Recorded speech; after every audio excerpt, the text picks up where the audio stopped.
Selamat malam pemirsa, Anda menyaksikan Prime Talk Tajam Mendalam bersama saya Rory Asyari. Pemirsa, golput, golongan putih atau mereka yang tidak menggunakan hak pilihnya selalu membayangi pemilu dari pemilu ke pemilu yang lain.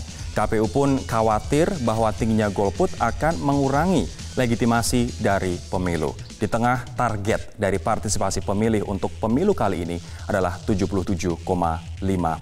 Kita akan lihat datanya dari angka tersebut bahwa menurut Indikator Politik Indonesia, angka golput diperkirakan mencapai 20%, pemirsa. Ini berasal dari perhitungan mereka, dari survei terbaru mereka, dan juga berkaca pada pemilu tahun 2014, di mana golput mencapai 24,89%.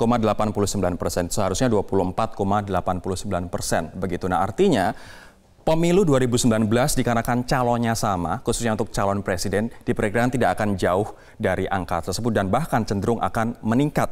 Ini mengingat undecided voters dan juga swing voters, mereka yang belum menentukan pilihan, menurut Burhanuddin Muhtadi dari Indikator Politik Indonesia, bisa jadi kemungkinan akan menjadi golput. Ini artinya apabila undecided voters, swing voters, dan juga mereka yang sudah dari awal keputusan akan golput bisa mencapai 25%. Nah, kalau misalnya kita melihat 25% itu berarti berapa orang sih?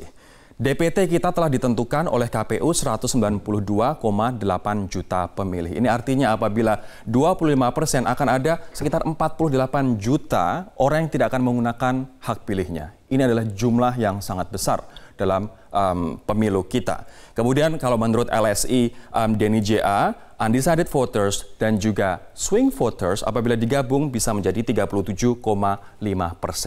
Menurut Denny JA, ini adalah ceruk yang sebenarnya bisa dimanfaatkan oleh kedua pasang calon dan juga tim sukses serta KPU untuk melakukan pendidikan politik yang lebih baik. Dikarenakan masih banyak anak-anak muda, nanti kami akan tayangkan rekamannya untuk Anda yang belum tahu bahkan bahwa pemilu akan diselenggarakan pada 17 April 2019. Nah, kita akan melihat coba slide berikutnya.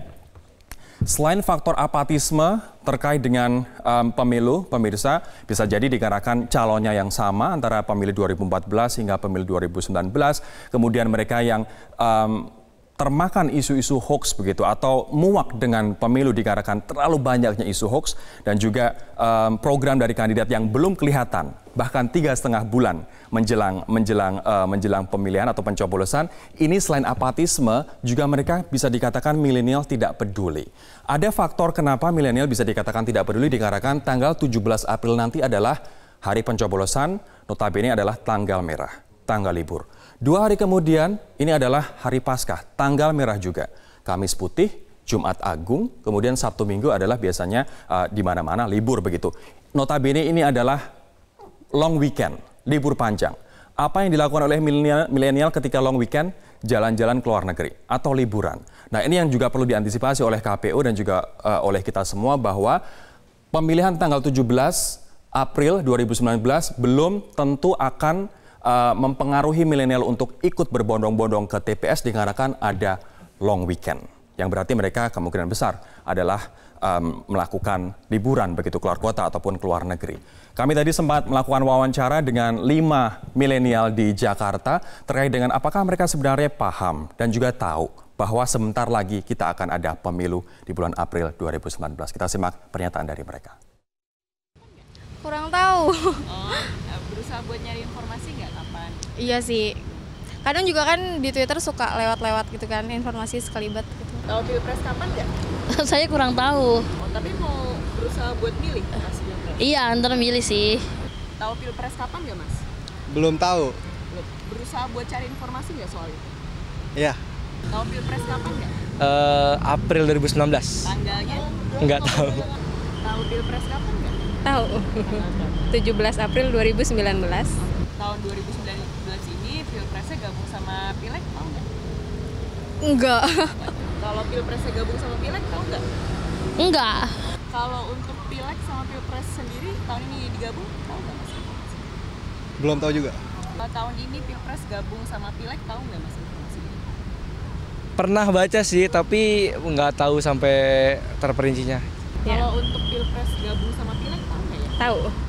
4 dari 5 responden atau 5 orang yang kami wawancara mengaku tidak tahu kapan pemilu dan juga tidak tahu bahwa pileg dan juga pilpres akan digabung menjadi satu. Ini menandakan lampu kuning bagi pemilu kita.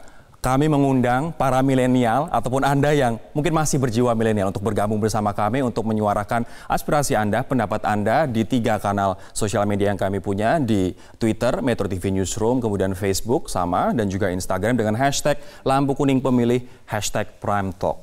Mungkin Anda juga bisa membagikan pendapat Anda, kenapa Anda ingin ikut pemilu atau kenapa Anda tidak ingin ikut pemilu. Kami tunggu komentar Anda.